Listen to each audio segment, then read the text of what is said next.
तो इसको समझने के लिए जो फर्स्ट थ्योरी आपके सिलेबस में है वो है डबल रिवॉल्विंग थ्योरी। तो डबल रिवॉल्विंग थ्योरी क्या है? तो ये एक एजम्पशन है कि हमें पता है कि ऑल्टरनेटिंग फील्ड जो है वो आपका इस तरह से होता है। अब जब टू फेजेस में आपका फेज एंगल डिफरेंस होता है, दो फेजेस में हमने देखा कि तब भी रोटेटिंग फील्ड बनती है, और थ्री फेज में भी हमने स्टडी किया है कि रोटेटिंग फील्ड बनती है।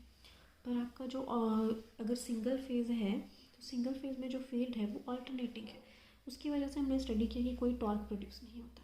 तो अब इसको ही सिंप्लीफाई कर दिया गया है थ्योरेटिकली कि हम एक अल्टरनेटिंग फील्ड को रिप्रेजेंट कर सकते हैं दो रोटेटिंग फील्ड्स की तरह। ठीक है, अब ये तो हमें पता है कि दो फेजेस जो होते हैं उनमें अगर फेज एंगल डिफरेंस है तो रोटेटिंग फील्ड बनती है, पर सिंगल फेज रोटेटिंग नहीं होती है।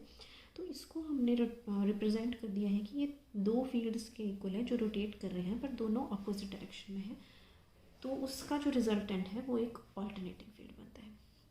तो हम देखते हैं कैसे।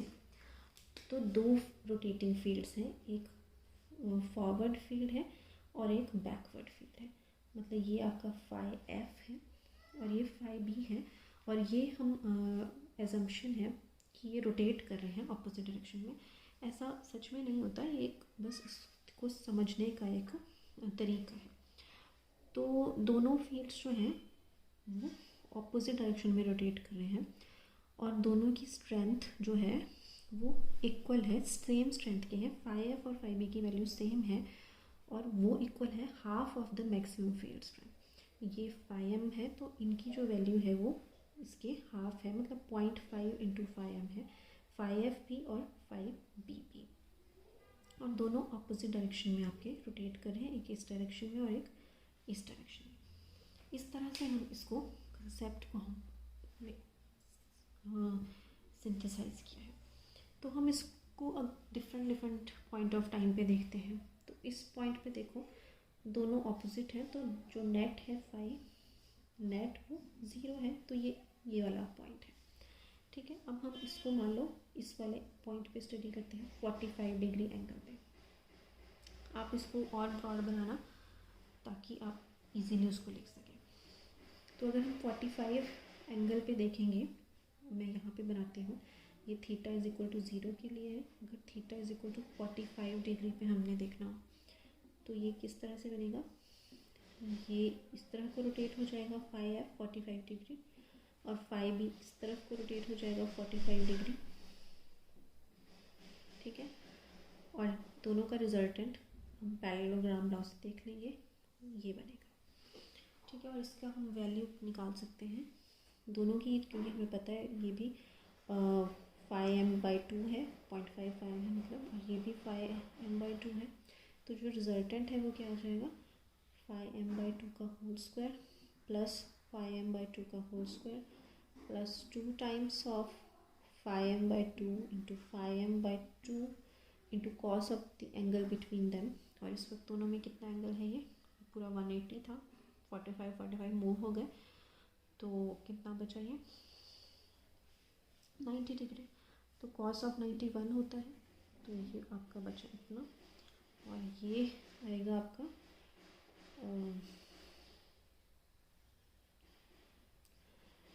4 times of phi M by 2 का होल स्क्वायर। तो दैट ये आपका अल्टीमेटली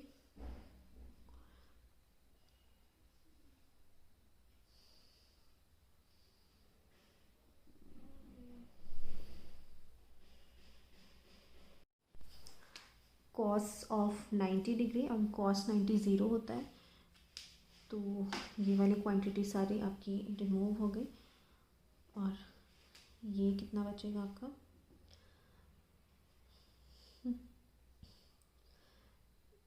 5m डिवाइडेड बाई √2। ठीक है, तो यहाँ इस ग्राफ से भी जो हमारा वैल्यू आती है साइनोसॉइडल वैल्यू 45 डिग्री पे, हमें पता है कि साइन 45 आपका कितना होता है 5m डिवाइडेड बाय √2। ठीक है, तो मतलब साइनोसॉइडल को हमने दो रोटेटिंग फ्लक्स से रिप्रेजेंट कर दिया, अपोजिटली रोटेटिंग, जिनकी वैल्यू आपकी 5m/2 है। अब अगर एक और वैल्यू पे देख लेते हैं हम, थीटा 45 पे हमने देख लिया, 0 पे देख लिया, अब हम थीटा 90 पे देखते हैं। तो थीटा 90 पे कैसे होगा, अब ये वाली फ्लक्स मतलब अब यहाँ पे आ जाएगी घूम के, ठीक है। तो फॉरवर्ड फील्ड इधर आ गई, सिमिलरली बैकवर्ड फील्ड भी 90 डिग्री मूव करके इसी डायरेक्शन में आ गई, तो बैकवर्ड भी इधर ही आ गई। दोनों का हमें वैल्यू पता है, πm/2 के बराबर है दोनों ही, और दोनों सेम डायरेक्शन में हैं तो ऐड हो जाएंगे। तो कितना हो जाएगा, 2 टाइम्स ऑफ πm/2 मतलब φm, तो 90 पे φm ही होता है। सिमिलरली हम हर एक पॉइंट पे अगर देखेंगे तो आपको सेम रिजल्ट मिलेगा। तो ये आपका डबल रिवॉल्विंग थ्योरी है। नाउ अगर आपने एग्ज़ाम में इसको थोड़ा और इलेबोरेट करके लिखना है तो आप एक ग्राफ ड्रॉ कर सकते हैं। तो ये टॉर्क वर्सेस मैं स्पीड का ग्राफ ड्रॉ करूँगी, क्योंकि हमने यहाँ पे रिवॉल्विंग फील्ड्स में डिवाइड कर लिया अपने सिंगल फेज को। तो अब यहाँ पे एक फॉरवर्ड फील्ड है और एक बैकवर्ड फील्ड, दोनों रोटेट कर रहे हैं। तो अगेन हम ऐसा एज्यूम करेंगे कि फॉरवर्ड की वजह से जो टॉर्क स्लिप करेक्टरिस्टिक्स होंगे, अगर सिर्फ फॉरवर्ड फील्ड होता, ठीक है, अगर सिर्फ एक ही डायरेक्शन में फील्ड रोटेट कर रहा होता तो इंडक्शन मोटर भी आपका घूम जाना था, स्टार्टिंग होना था। बट सिर्फ फॉरवर्ड, उस केस में जो स्लिप और टॉर्क के कर्व होना था कैसे होना था, तो हम जानते हैं यहाँ से यहाँ तक हाइपरबोला होगा, टॉर्क स्लिप स्पीड कर्व है ये, और इसके बाद यहाँ तक स्ट्रेट लाइन होगी ये, ओके। तो ये 0 से ns तक है। सिमिलरली जो आपका बैकवर्ड फील्ड होगा वो अपोजिट डायरेक्शन में रोटेट होगा, तो उसका जो ये वाला ग्राफ है वो -ns तक बनेगा, नेगेटिव स्पीड है क्योंकि वहाँ पे। तो सेम वहाँ पे यहाँ से यहाँ तक इसका हाइपरबोला बनेगा और इसके बाद ये स्ट्रेट लाइन बनेगा, ठीक है, बैकवर्ड फील्ड के लिए। तो इसको अगर मैं एक्सटेंड कर दूँ, अब इस पूरे ग्राफ को मैं -ns तक ड्रॉ कर दूँ फॉरवर्ड फील्ड को, तो इस तरह का बनेगा, और ये वाला ग्राफ भी आपका इस तरह का बनेगा। और इनका जो रिजल्टेंट है, ठीक है, अब दो फील्ड्स हैं, मतलब मेरे पास एक फॉरवर्ड है, ये वाला आपका यहाँ पे आप लिख सकते हैं torque due to forward field, and this is the torque due to backward field. तो जो रिजल्टेंट अगर हम इन दोनों का निकालते हैं तो वो इस तरह से बनता है, ठीक है। तो ये दोनों का नेट टॉर्क बनेगा। तो this is the resultant torque.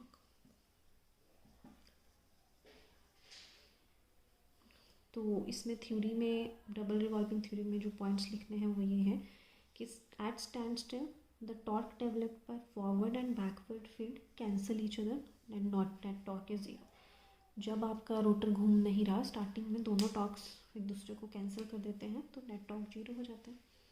And second point है, when the rotor is given an initial rotation, अगर उसको स्टार्टिंग में थोड़ा रोटेट करवा दिया जाए, then the rotor continues to rotate in the same direction, क्योंकि उसी डायरेक्शन में आपका नेट टॉर्क बनता है। तो ये था डबल रिवॉल्विंग थ्योरी से explanation. It can be a little bit not so interesting, इतनी इंटरेस्टिंग नहीं है ये, क्योंकि वैसे ही हमने डिस्कस कर लिया था स्टार्टिंग में। बट ये क्योंकि सिलेबस में हमें कवर करना है, तो you have to understand this theory.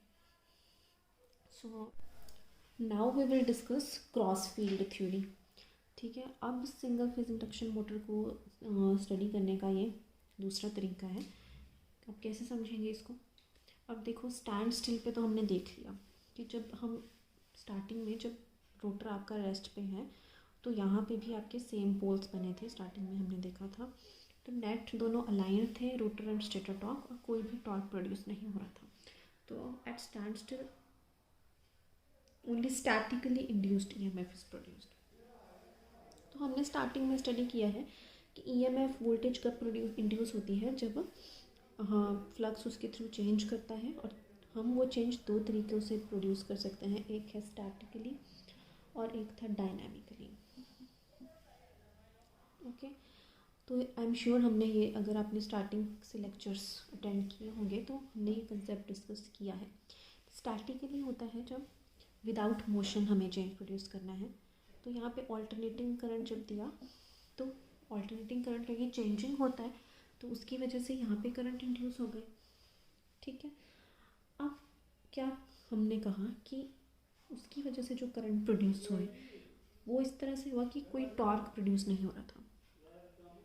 अब एक और बात हमने करी कि अगर हमें टॉर्क प्रोड्यूस कराना है तो हम उसको इनिशियल रोटेशन देते हैं। एक डायरेक्शन में अगर हम रोटेट करवा दें तो उसी डायरेक्शन में मोटर रोटेट कर जाते हैं। तो वहाँ पे अगर हम मान लो रोटर को अब इनिशियली रोटेट करवाएं तो वहाँ पे अब फ्लक्स इसके थ्रू चेंज किन किन कारणों से होगी। एक तो स्टैटिकली भी होगी, ठीक है, क्योंकि ऑल्टरनेटिंग करंट है वो खुद ही चेंज होता है तो वैसे भी इंड्यूस होना है। दूसरा, हमने जब इसको रोटेट करवाया तो मोशन की वजह से भी चेंज हुआ, तो इसमें डायनामिकली इंड्यूस्ड ईएमएफ भी आएगा, स्टैटिकली इंड्यूस्ड ईएमएफ भी आएगा। स्टैटिकली इंड्यूस्ड ईएमएफ वाला केस हम स्टार्टिंग में देख चुके कि उस टाइम तो उसमें कोई टॉर्क प्रोड्यूस नहीं हो रहा था स्टैटिकली के से, और डायनामिकली से अब हम देखते हैं। तो statically induced EMF stand still पे जब था रोटर तो सिर्फ स्टैटिकली इंड्यूस्ड ईएमएफ प्रोड्यूस हो रहा था, उसको ट्रांसफार्मर ईएमएफ भी कहते हैं क्योंकि ट्रांसफार्मर में भी सेम कंसेप्ट से वोल्टेज प्रोड्यूस होती है। तो उस time rotor and stator fluxes aligned थे और कोई भी टॉर्क प्रोड्यूस नहीं हो रहा था। सेकेंड केस है when rotor is given an initial rotation. अगर हम रोटर को एक डायरेक्शन में घुमा लें then dynamically induced EMF is also induced in the rotor. उस टाइम डायनामिकली इंड्यूस्ड ईएमएफ भी इंड्यूस होगा। तो अब हम वो केस देखते हैं। तो अगेन मैंने स्टेटर बनाया, रोटर बनाया, यहाँ पे सिंगल फेज सप्लाई दे रही हूँ। पॉजिटिव एक हाफ हम कंसीडर कर रहे हैं, सपोज अभी करंट इन्वर्ट जा रहा है तो ऊपर वाले कंडक्टर्स में मैंने क्रॉस बना दिया है और यहाँ पे मैंने डॉट बना दिया है इन बाइंडिंग्स में। तो उसकी हेल्प से हमने देख लिया कि ये फ्लक्स की डायरेक्शन है, इस साइड ये हॉलो है तो इस साइड साउथ बन रहा है, इस साइड नॉर्थ बन रहा है। अब हम इसको रोटेट करवा रहे हैं। अब जब हम इसको रोटेट करवाएंगे तो यहाँ पे डायनेमिकली इंड्यूस्ड ईएमएफ भी होगा। अब स्टैटिकली की हम बात कर चुके हैं, अब वो डायनेमिकली इंड्यूस्ड ईएमएफ की वजह से करंट कैसे प्रोड्यूस होगी कि वो अपने कॉज को अपोज करेंगे।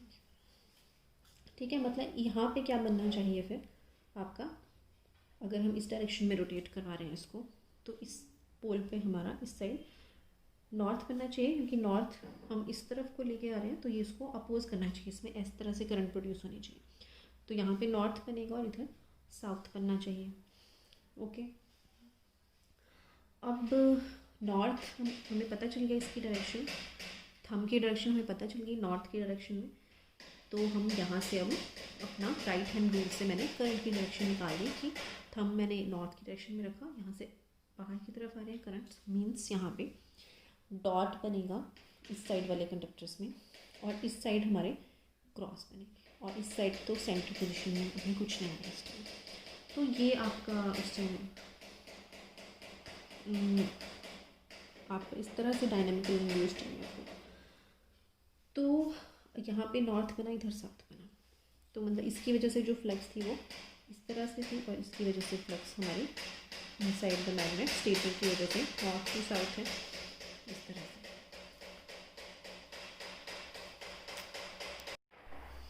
अब जो मैंने ये करंट्स निकाल की डायरेक्शन निकाली रोटर की, इसको हम राइट हैंड रूल से भी निकाल सकते हैं। ठीक है, फ्लेमिंग्स राइट हैंड रूल से।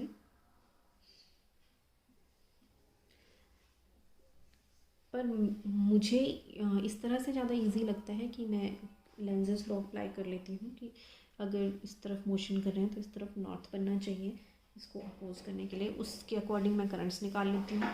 ठीक है, आप अगर फ्लेमिंग्स राइट हैंड रूल से ज़्यादा कंफर्टेबल है तो आप इसको यूज़ भी कर सकते हैं।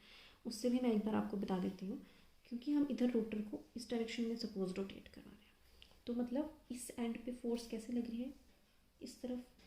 ठीक है, इस एंड पे इस तरफ को लग रही है और इस एंड पे इस तरफ को। ठीक है, तभी वो इस तरह से मूव करेगा। तो ये फोर्स की डायरेक्शन है इस कंडक्टर के लिए, और इस कंडक्टर के लिए मैग्नेटिक फील्ड की डायरेक्शन हमारी ये है, स्टेटर की जो मैग्नेटिक फील्ड है उसकी वजह से। तो अब देखो FBI होता है, थंब फोर्स की डायरेक्शन में हम रखते हैं, और B मैग्नेटिक फील्ड। तो ये F है, ये मैग्नेटिक फील्ड है। तो current out of the plane आ रहा है, तो आउट ऑफ द प्लेन के लिए डॉट ही बनाते हैं, तो इस तरफ डॉट होता है। सिमिलरली आप इस साइड करेंगे तो इस साइड क्रॉस आएगा। तो आप फ्लेमिंग्स राइट हैंड रूल से भी निकाल सकते हैं। अब यहाँ पे बहुत एक डिफरेंट सा कंसेप्ट है। तो हम देख सकते हैं कि अब जो स्टेटर की फ्लक्स है वो ये है नॉर्थ से साउथ, ठीक है, ये इस डायरेक्शन में स्टेटर की फ्लक्स है, और रोटर की फ्लक्स ये है, ठीक है। तो ये वाली रोटर की फ्लक्स है। तो अब हमारे इधर स्पेस में दो फ्लक्सेस हैं और उनके बीच में एंगल आ रहा है 90 डिग्री का, ठीक है। बाहर वाली भी ऑल्टरनेटिंग है, सेकेंड वाली भी ऑल्टरनेटिंग है। दोनों में जो फेज एंगल है वो 90 डिग्री अपार्ट आ रहा है। सो इसकी वजह से रोटेटिंग मैग्नेटिक फील्ड प्रोड्यूस हो जाएगा, ओके। और वो जो मैग्नेटिक फील्ड, अब रिजल्टेंट मैग्नेटिक फील्ड होगा इसका और इसका बन के वो एक घूमता हुआ मैग्नेटिक फील्ड बन जाएगा, और उसकी रोटेशन की डायरेक्शन जिस डायरेक्शन में हमने रोटर को घुमाया होता है उसी डायरेक्शन में आती है, ओके।